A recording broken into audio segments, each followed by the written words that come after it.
오늘 우리 몇 번이나 읽었던 본문이지만 오늘 다시 한번 말씀을 읽으시면서 말씀이 주는 은혜를, 그리고 말씀이 여러분 가운데 역사하기를 기대하시면서 오늘 이 말씀을 함께 읽겠습니다. 제가 1절을 시작합니다. 아람 왕의 군대 장관 나아만은 그의 주인 앞에서 크고 존귀한 자니 이는 여호와께서 전에 그에게 아람을 구원하게 하셨음이라. 그는 큰 용사이나 나병 환자더라.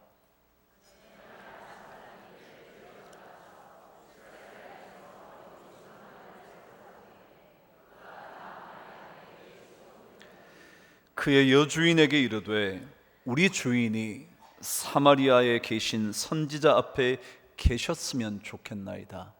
그가 그 나병을 고치리이다 하는지라.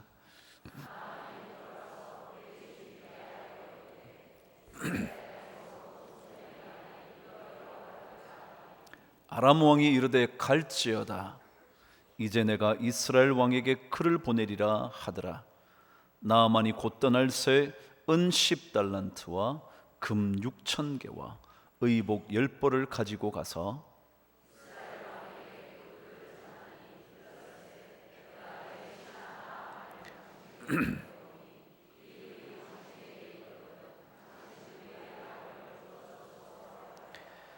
이스라엘 왕이 그 글을 읽고 자기 옷을 찢으며 이르되 내가 사람을 죽이고 살리는 하나님이냐? 그가 어찌하여 사람을 내게로 보내 그의 나병을 고치라 하느냐? 너희는 깊이 생각하고 저 왕이 틈을 타서 나와 더불어 시비하려 함인 줄 알라 하니라. 하나님의 사람 엘리사가 이스라엘 왕이 자기의 옷을 찢었다 함을 듣고 왕에게 보내 이르되 왕이여 어찌하여 옷을 찢었나이까? 그 사람을 내게로 오게 하소서. 그가 이스라엘 중에 선지자가 있는 줄을 알리이다 하니라. 아멘. 지난 시간 제가 여러분에게 던져드렸던 서문을 기억하시겠죠? 인간의 재난의 시기에 재난팩에 담을 수 있을 게 뭘까? 한번 생각해 보시라고 말씀드렸죠. 일반적으로 재난팩은 2리터 가량의 부피를 가지고 있다 합니다. 보통은 72시간 3일을 견딜 수 있는 특별한 비상식량에 해당하는 것들을 담아두는 팩이래죠. 말씀드린 것처럼 가장 필요한 몇 가지의 것들만 그 속에 담아두는 재난팩이요. 손전등이든지 라이터든지, 그리고 물을 정제해서 먹을 수 있는 정제 약알이든지, 그리고 인간의 몸에 가장 필요한 포도당 사탕 몇 알이든지, 그런 것을 담아두는 재난팩에 혹시라도 지진만이 우리의 인생의 재난이 아니라면, 쓰나미만이 우리의 인생의 거대한 재난의 물결이 아니라면, 우리 삶 속에 일어나는 수많은 일어나지 말았어야 할, 일어나기를 기대한 적도 없었던 사건들이 우리의 삶을 덮치는 재난이 될 때, 과연 그 재난의 고통을 이길 수 있는 팩 속에 여러분과 제가 무엇을 담아야 할지 한번 생각해 보시라고 말씀드렸죠. 요즘 우울증을 겪는 사람들이 많다 합니다. 참 견딜 수 없는 질병 중에 하나던데요. 우리나라도 우울증 약의 판매가 점점 더 증가해 의약품 중에 밝혀지지 않은 채 판매되는 약 1위라네요. 왜냐하면 그것을 복용한다고 얘기하면 남에게 수치가 될까 봐, 부끄러움이 될까 봐 밝히지 않은 채 먹는 사람들이 참 많다죠. 그런 우울증, 지금이라도 당장 어느 곳으로 숨어 들어가 목숨을 끊고 싶은 사람들, 지금이라도 그 어느 다리에서 뛰어내려 인생을 마감하고 싶은 사람들 참 많은데, 그 인생의 재난의 순간을 버텨낼 수 있는 힘이 뭘까? 버텨낼 수 있도록 우리의 재난의 팩 속에 담을 수 있는 것이 무엇일까? 결론 하나를 얘기하면, 오늘 이스라엘 왕이 이런 얘기를 합니다. 내가 사람을 죽이고 살리는 하나님이냐? 라는 얘기를 합니다. 그래요, 사실 우리 인생의 재난의 순간에 담아야 할 것이 있다면 그것은 바로 우리의 삶을 죽이기도 하시고 살리기도 하실 수 있는 하나님의 능력을 담아둬야 되는 것 아닐까요? 진짜 그게 중요하지 않나요? 우울증을 겪는 사람 얘기를 들으니까요, 약을 먹어도 잘 안 된다네요. 약의 용량이 점점 더 많아져도 나중에는 듣지 않는다네요. 마치 수면제를 먹는 것처럼 한두 알로 효과가 있던 것이 열알을 먹어도, 어쩌면 치사량이 될 때까지 먹어도 잠이 오지 않는다잖아요. 그때 정말 무엇을 담아야겠습니까? 그 약이겠습니까? 오늘 말씀 그대로 죽이기도 하시고 살리기도 하시는 하나님, 그 하나님의 능력을 담아둬야 하는 것 아닐까요? 여러분, 그런데 오늘 이스라엘 왕은 이 사실을 명쾌하게 알고 있었습니다. 그래서 이렇게 고백하지 않습니까? 내가 사람을 죽이고 살리는 하나님이냐? 그러나 여러분, 중요한 것이 뭐라 그랬죠? 아는 것이 아니라 그랬잖아요. 이스라엘 왕도 하나님은 살리실 수도 있고 죽이실 수도 있다는 사실을 알고 있었어요.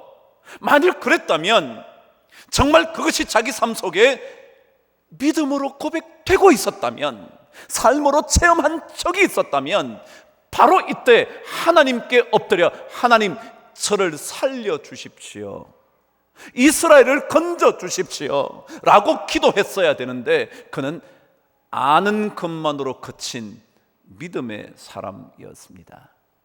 그래서 옷을 찢으며 고뇌하는 거죠. 그 재난으로부터 빠져나오질 못하는 거예요. 왜냐하면 믿음이 아는 것으로 그쳤기 때문이죠. 살리기도 하시고 죽이기도 하신다는 하나님을 아는 것으로 그친 왕에게는 그 사건을 경험할 때 두려움밖에 되지 않았어요. 여러분, 오늘 찬송을 부르셨는데 마지막 찬송이 내 모든 근심, 걱정 주님께 다 아뢰면 이라는 찬송을 하나 부르셨죠. 근데 그 후렴구가 무거운 짐을 나 홀로 지고 견디다 못해 쓰러질 때 불쌍히 여겨 구원해 줄리 은혜의 주님 오직 예수, 그렇게 돼 있죠. 근데 그 가사가요, 원래 가사는 이렇다고 제가 한번 말씀드린 적이 있어요. 주님께 말해야만 하네, 주님께 말해야만 하네, 나 혼자서는 그 짐을 다 질 수가 없네, 주님께 말해야 하네, 주님께 말해야 하네, 주님만이 나를 도우실 수 있네, 주님만 나를, 라고 가사가 되어 있는 거예요. I must tell Jesus, 주님께 얘기해야 된대요. 뭐라고 그래야 되냐면 I cannot bear my burdens alone, 나 혼자는 이 짐을 질 수가 없다, 나는 이 우울증에서 빠져나올 수가 없다. 나는 이 나병에서 나를 건져낼 수가 없다. 내 인생을 짐을 칠 수 있는 힘이 내게는 없다. 그러니까 이 짐을 대신 져줄 수 있는, 내 모든 짐을 져주시네 라고 말하는 그 주님을 우리 안에 경험되어져 봐야 한다는 거죠. 신앙은 체험하는 것입니다. 경험 없이 아는 것, 이게 문제 아닌가요? 여러분과 제가 수십 년을 믿으면서 적어도 저와 함께 고난의 시간을 보냈다면 적어도 5년 동안 우리는 수많은 지식을 이쪽에 담잖아요. 우리 뇌요 1.5리터 가량의 부피를 가지고 있습니다. 무게는 1.4kg 내지 1.5kg 정도 된답니다. 이 뇌 속에 담겨진 게 얼마나 많은지 몰라요. 특별히 믿음에 관하여, 신앙에 관하여 배운 것이 얼마나 많은지 몰라요. 그런데 배움은 뭐예요? 죽이기도 하시고 살리기도 하시는 하나님이 계신다는 것 알면 뭐예요? 자기 삶 속에 경험되지 않으니까 아무리 그 하나님이 계셔도 그분께 나갈 생각도 못할 뿐만 아니라 그분께서 우리를 건져주시리라는 확신이 없는 거잖아요. 그게 이스라엘 왕이잖아요. 믿음을 삶으로 가져오는 것, 믿음이 진짜 삶 속에서 조금이라도 자꾸 체험되어져 보는 것, 이게 신앙인의 목표 아니겠습니까?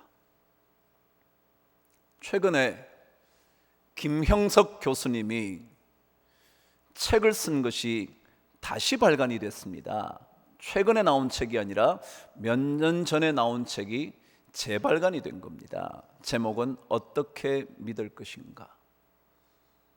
너무 쉽게 쓰여진 글이니까 한번 읽어보세요. 읽어보시면 좋은 그리스도인이 신앙생활을 어떻게 하는 것이 좋은 것인가를 아주 쉽게 삶의 이야기를 통하여 펼쳐놓은 책입니다. 그 책을 보니까 김영석 교수님과 만났던 한 교수님의 이야기를 기록해 두고 있었습니다. 그 책에는 그분을 가리켜 K 교수라 그랬습니다. 그런데 주변의 사람들이 아무도 그 K 교수님이 예수 믿는 사람인 줄 몰랐답니다. 아마도 어느 교회를 다닌다고 말한 적도 없고 예수 믿는 척을 한 적도 없고 예수 믿는다고 떠버린 적도 없었기 때문인 것 같습니다. 그런데 이 교수님은 김영석 교수님보다 더 먼저 은퇴를 하신 교수님이셨답니다. 김영석 교수님 벌써 구순을 바라보시는지 넘으셨는지 모르지만 그만큼 연세가 많으신 나이가 옛날이죠 벌써. 그래서 먼저 은퇴를 하신 그 K 교수님의 이야기였죠. 어느 날 언제인가 그분을 길에서 만나 인사를 나누다가 김영석 교수님이 그분께 그렇게 말했답니다. 교수님, 제가 교수님을 뵐 때면 참 송구스러운 일이 있습니다. 우리처럼 변변치도 못한 후배들도 다 명예교수가 되었는데 교수님이 명예교수직을 받지 못하셔서 저희들이 늘 교수님을 생각하면 참 송구스럽습니다. 아마도 선생님 때는 대학에서 명예교수를 너무 지나치게 큰 대우로 생각해서였는지 왜 교수님께 그것을 안 드렸는지 모르겠습니다. 이제 와서 저희들이 받게 해드릴 수 있는 길도 없고 라고 미안한 마음을 밝혔답니다. 그랬더니 그 K 교수가 이렇게 대답을 하더라는 겁니다. 김 선생님, 그런 말씀 하지 마세요. 나같이 부족한 사람이 30년 동안 기독교 대학에서 봉사할 수 있었다는 것만으로도 충분히 감사한 일이지요. 제가 그런 얘기를 들으면 오히려 부끄러워집니다 라고 말을 하시더라는 겁니다. 그런데 그 이야기는 거기서 끝이 나지 않고 이렇게 연결되어 있었습니다.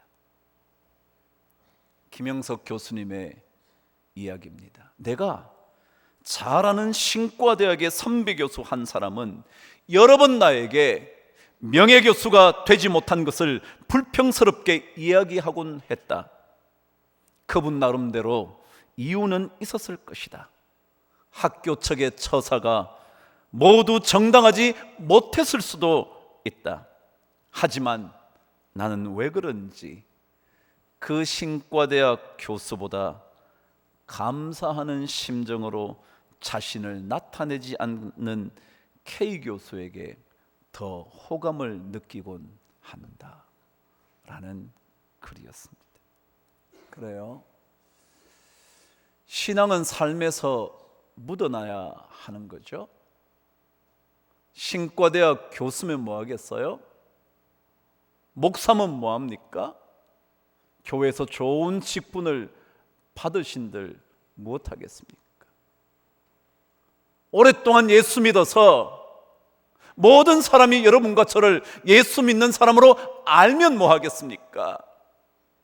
정말 삶 속에서 믿음이 체험되지 않으면 살리시기도 하고 죽이시기도 하시는 하나님이 계신 줄 알기만 하지, 그 하나님이 진짜 내 삶의 재난으로부터 구원해 주실 수 있는 분이라는 것 확신할 수 없는데, 그러나 신분은 보잘것없었지만, 아니 보잘것없는 정도가 아니라 이국 땅의 노예로 팔려온 어린 소녀, 인생의 막바지이라고 생각할 수밖에 없는 그런 소녀도 자기 삶 속에 믿음이 체험되어지고 나니까 나아만 장군의 해결할 수 없는 나병을 보고 그 마음 안에 불일 듯 일어난 것이 우리 선지자 앞에 가기만 한다면 고침을 받을 수 있을 텐데, 여러분 얼마나 확신에 차고 절실하게 말을 했는지 모르지만 그 어린 소녀의 말을 들은 나아만 장군의 부인과 나아만 장군과 왕의 마음이 다 움직일 정도였다면 얼마나 엄청난 확신이었겠습니까? 그렇지 않았다면 보잘것없는 노예로 잡혀온 이스라엘 한 소녀의 말을 어찌 그렇게 귀담아 듣겠습니까? 너 인생이나 잘 책임지지 뭔 우리에게 쓸데없는 얘기하냐고, 네가 이스라엘 선지자 앞에 가지 왜? 라고 말할 수 있었을 텐데, 그 말을 들은, 확신의 믿음의 삶에 물든 그녀의 말을 들은 여주인 나아만 장군 이스라엘 왕이 그녀의 말을 듣고 삶의 발걸음을 옮겨 놓았다는 거죠.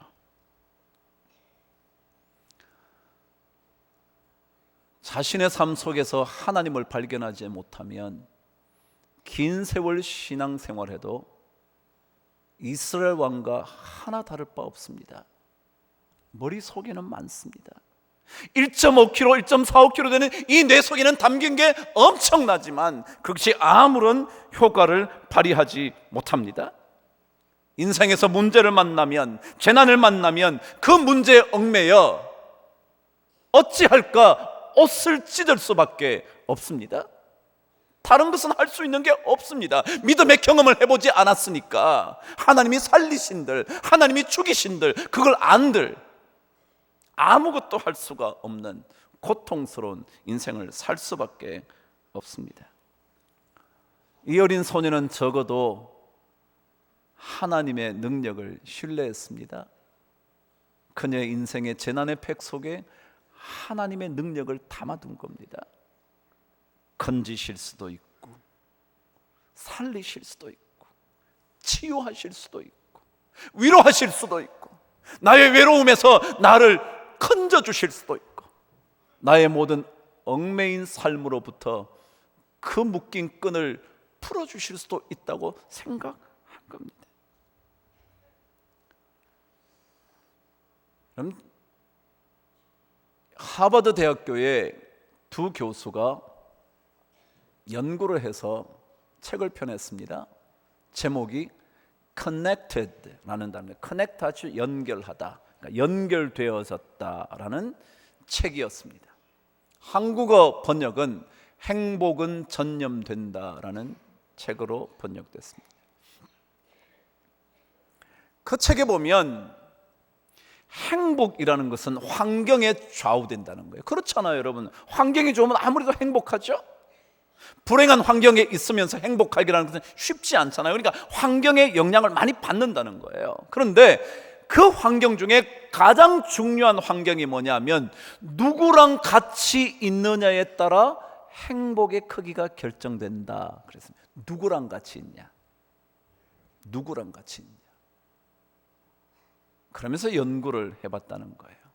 해보니까 어떤 사람의 친구가 행복해지면 그 사람으로 말미암아 내가 행복해질 가능성이 15%가 늘어난대요. 그러니까 행복한 사람 옆에 있으면 내가 뭐라고요? 더 행복해지는 거예요. 내가 지금 예를 들어 100이 행복이라 그러십시다. 그럼 행복한 사람을 옆에 두면 뭐예요? 115%가 행복해지는 거예요. 그러면 옆에 있는 사람 때문에 행복하신가요? 참 질문에 대답하기 어렵죠? 근데 놀라운 것은요, 또 조사를 해보니까 그 친구의 친구가 행복하면 그 친구의 친구로 인하여 내가 10% 행복해질 수 있다는 거예요. 놀랍죠?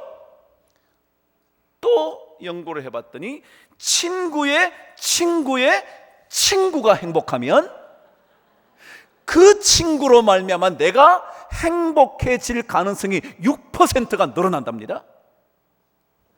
친구의 친구가 행복하면 관계없대요. 무슨 얘기 같으세요, 여러분? 그러면서 만일 내가 행복해지면 내 옆에 있는 사람이 적어도 15%가 더 행복해질 수 있다. 내가 행복해지면 내 옆에 있는 사람이 적어도 10%는 더 행복해질 수 있다.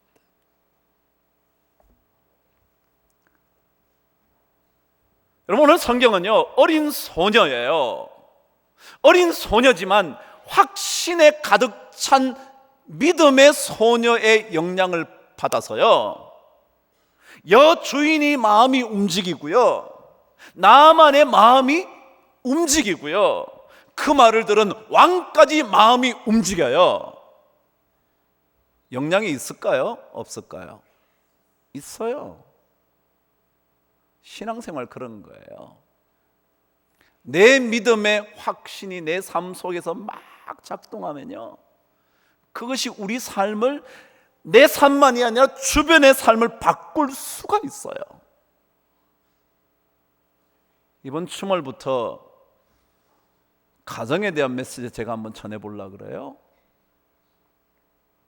여러분과 저 때문에 가정이 사실은 더 행복해질 수도 있고 더 쉴만한 물가가 될 수도 있고 더 푸른 초장으로 푸르게 물들어 갈 수도 있고 그렇지 않은 사망의 음침한 골짜기가 될 수도 있을지 모른다는 거예요.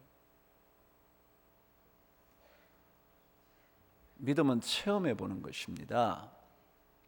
아무리 이론이 박식하다 해도, 여러분과 제가 배운 게 너무 많다고 해도 체험되지 않는 신앙에는 사람의 마음을 바꿀 수 있는 힘이 없습니다. 여러분, 불행해지시고 싶다면 불행한 사람과 계시면 됩니다. 하나도 어려울 거 없습니다. 그 불행해지고 싶은 사람 옆에 가 있으면 저절로 불행해집니다. 냉소적인 사람 옆에 있으면 당연히 냉소적이 됩니다. 비판적인 사람 옆에 가 있으면 말할 것도 없이 한두 시간만 지나면 그 사람도 비판적이 됩니다. 행복한 사람, 긍정적인 사람, 아니 믿음의 확신에 가득 찬 사람 옆에 계속 머물러 있으면요, 그 사람으로 인하여 무언가 나를 건지실 수 있고 치유하실 수 있고 놀라운 것들을 하실 수 있는 그 영향을 받습니다. 제가 예배를 마치면 기도합니다.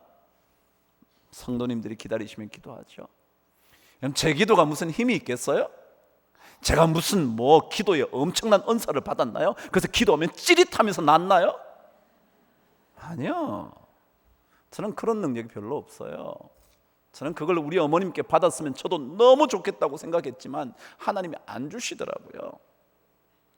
그런데요, 제가 그래도 우리 성도님을 만나면 진짜 그 순간만이라도 간절히 기도합니다. 진짜 제 아픔처럼 제가 눈물을 흘리며 기도할 때 많습니다. 그런데 어떤 성도님이 목사님 기도를 받고 수술을 했는데 잘 낫다는 거예요. 여러분, 제가 수술했나요? 근데 그분이 감사하다는 편지를 보내고 고마움을 표시하면 제가 어쩔 줄 모르겠어요. 참 놀랍잖아요. 믿음의 확신, 하나님이 하시면 되지 뭐. 하나님께서 살리시기로 작정하시면 내 아내, 내 자식 낫지 뭐. 그리고 만일 낫게 하지 않으셔도 하나님의 계획이 놀랍게 기다리고 있을 텐데 뭐. 그 확신이 있는 사람이면 그것으로 인하여 주변은 달라지게 되어 있다는 거예요. 여러분, 엘리사 한번 보세요. 뭐라 그랬나요? 왕이 옷을 찢었다는 얘기를 듣고 뭐라 그러면, 왕이여 왜 옷을 찢습니까? 저에게 데리고 오십시오. 이 이스라엘 땅에 하나님의 역사를 일으킬 수 있는 선지자가 있다는 것, 아니 그 선지자를 통하여 일하시는 하나님이 계시다는 것 알게 해주실 수 있는데 왜 옷을 찢습니까?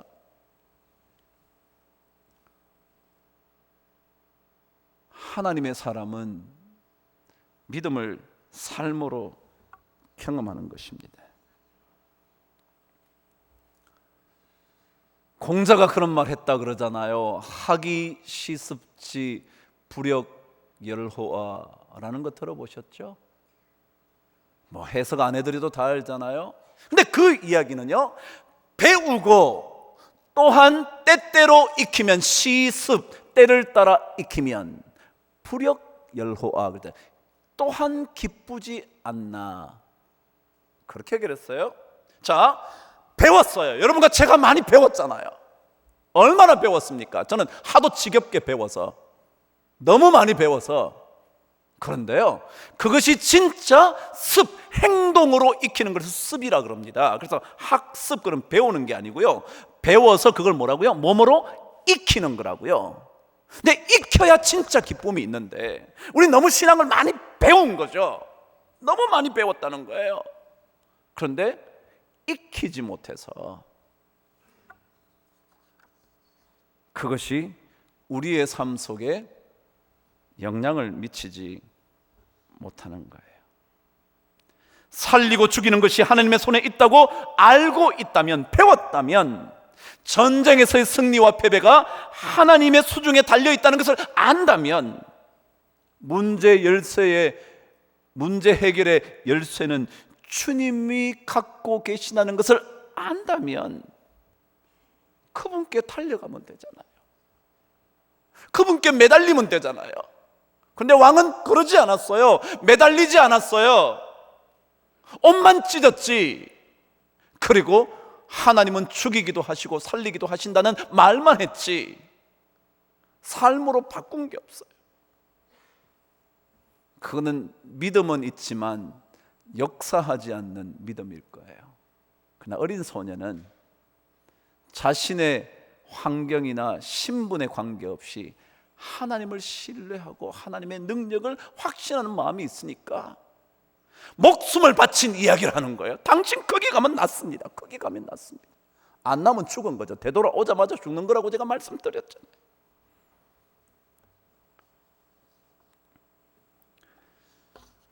초대교회 시절에 박해가 많았죠. 로마 제국이 다스릴 때 지역을 다스린 사람을 총독이라 그랬습니다. 근데 한 총독이 그 지역에 살고 있는 그리스도인에 대하여 보고서를 로마 황제에게 올린 것이 고고학자에 의해 발견된 적이 있다고 그럽니다. 그 내용이 이렇습니다. 저들은 정한 날 정한 시간에 모여 기쁨으로 예배합니다. 그러나 거기에 그치지 않고 자신들이 믿는 신에게 늘 감사하는 마음을 품고 살기에 얼굴 가득 기쁨이 항상 넘칩니다. 이론만 가지고 이렇게 살 수 있나요? 이론만 가지고 핍박이 심한 그 시대를 이렇게 살 수 있나요? 아는 것만으로, 머릿속에 가득 찬 것만으로 이 핍박의 고난의 순간에 그들이 기쁨으로 모여 예배하고 감사하는 마음을 가지고 얼굴에 기쁨이 떠나지 않을 수 있나요? 삶으로 믿음을 증명하는 그들의 모습은 기쁨이 넘치는 걸 거예요. 여러분, 로마 귀족들의 삶 괜찮지 않았겠어요? 충분히 기쁨이 있지 않았겠어요? 그런데도 그리스도인들의 그 모습을 보면서 그 보고서에 그들의 진짜 기쁨에 담긴, 박해를 받고 있지만 기쁨이 넘치는 그들의 이야기를 뭐 한다고 보고하겠습니까? 로마 귀족들의 기쁨과는 다른 것이 아니라면, 똑같은 기쁨이라면 뭘 보고해요? 귀족들 보면 다 그런 기쁨이 있는 건데. 근데 아니요, 그렇지 않았어요. 풍요로움 가운데서 보여주는 기쁨 정도가 아니라 환난 중에서, 고난 중에서, 궁핍함 중에서도 주님의 놀라운 능력을 그 가슴 속에 담고 있어서.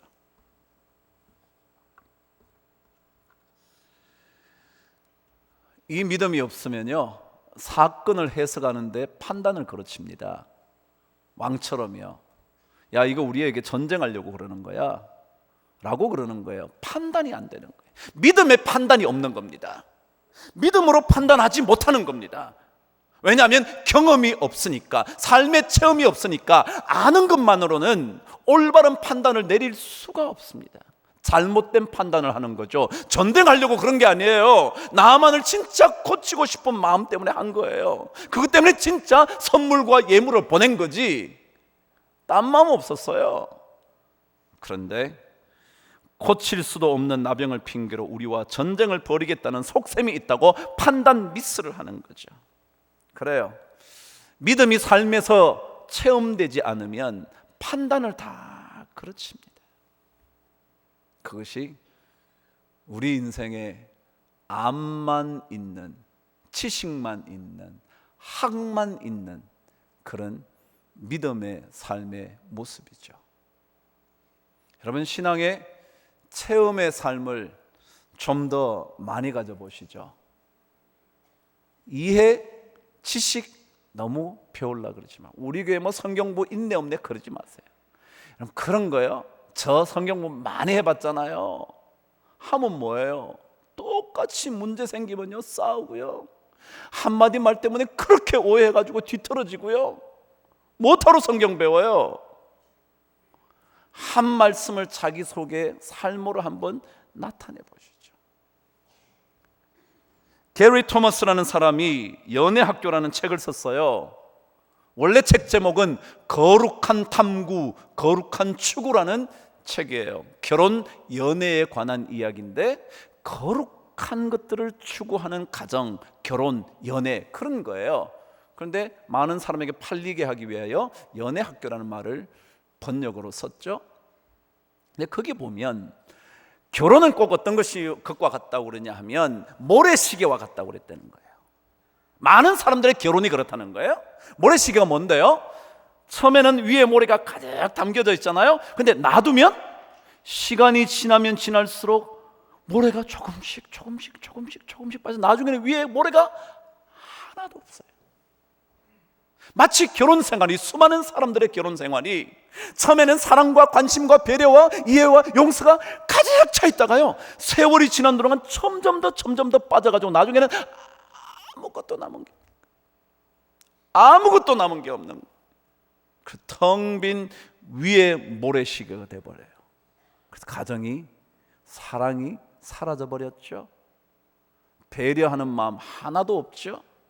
무시하죠, 욕하죠, 싸우죠, 마침내 갈라서죠. 이게 결혼 생활이었어요. 그래서 우리가 다시 이 윗부분의 모래를 가득 채워야 돼요. 영적인 추억, 경험으로 자꾸 채워야 된다는 거예요. 제가 아까 행복에 대한 얘기를 했잖아요. 그 강의에서 그런 얘기를 하더군요. 자녀들에게 돈을 버는 이유, 그것을 잘 가르쳐야 된다는 거예요. 그러니까 돈이 행복에 관계없다, 그러니까 너 돈 벌지 마라, 그래서는 안 된다는 거예요. 돈을 벌 수 있도록 도와주되 돈을 어떻게 써야 되는지, 그것이 진짜 행복과 관련되어 있다는 거예요. 그러면서 돈을 쓸 때는 소유를 위하여 쓰지 말게 가르치는 거예요. 소유를 위하여. 그럼 예를 들어 자동차를 산다 그러지 않습니까? 돈을 벌어서 사고 싶어서 막 미치려고 그러다 돈을 모아서 샀어요. 근데 그건 소유된 거죠 이제. 근데 소유된 것은요, 얼마 가지 못해서 그 행복과 기쁨이 사라진다는 거예요. 그렇죠? 10년이 지났는데도 그 차를 가지고서 행복해하면서 그때 살 때 기분 좋았던 얘기를 막 하는 사람 있나요? 내가 그때 말이야 10년 동안 모아가지고 이 차를 샀는데 막 10년 뒤에 하는 사람 있어요? 없어요, 아무도. 왜냐하면 그때는 차를 바꿔야지. 내가 왜 아직까지 이 차를 타고 있나? 남들은 3년 만에 바꾼다는데. 그러고 있어요? 그런 거예요. 소유는요, 절대로 기쁨을 지속시키지 못한다는 거예요. 그 대신 경험을 하는 소비는 오랫동안 남는다는 거예요.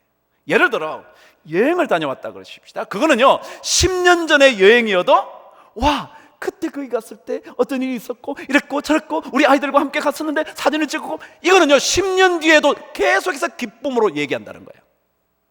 남을 도와준 얘기도, 그때 그 사람이 어려워가지고 우리 집에 왔는데 내가 그때 이렇게 했는데 그 사람이 다시 사업이 성공해가지고 이렇게, 그거는요 계속해서 자기에게 기쁨의 이야기를 남겨둔다는 거예요.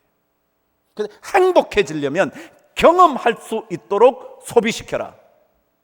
돈 벌어서 안 벌지 마시고요, 열심히 벌어서 그래서 남을 주는 거예요. 공급해 주는 거예요. 경험하는 거예요. 자기가 좋은 것을 돈을 들여서 배우는 거예요. 그럼 그것이 나중에. 그럼 저는 우리 모든 성도들이 여러분 때문에, 여러분의 신앙의 확신 때문에, 그것 때문에 일어난 기쁨 때문에 여러분 주변이 자꾸 행복해지고 기뻐지고 믿음이 더 성숙해 가는 은혜가 있게 되기를 바랍니다. 여러분 가정도 우리 교회도 그런 성도들이 많아지면 진짜 좋은 교회 아닐까. 어린 소녀처럼 그때 엄청난 변화가 일어나게 될 줄 저는 믿습니다. 우리 모든 성도들에게 그런 축복이 넘치게 되기를 주의 이름으로 축원합니다.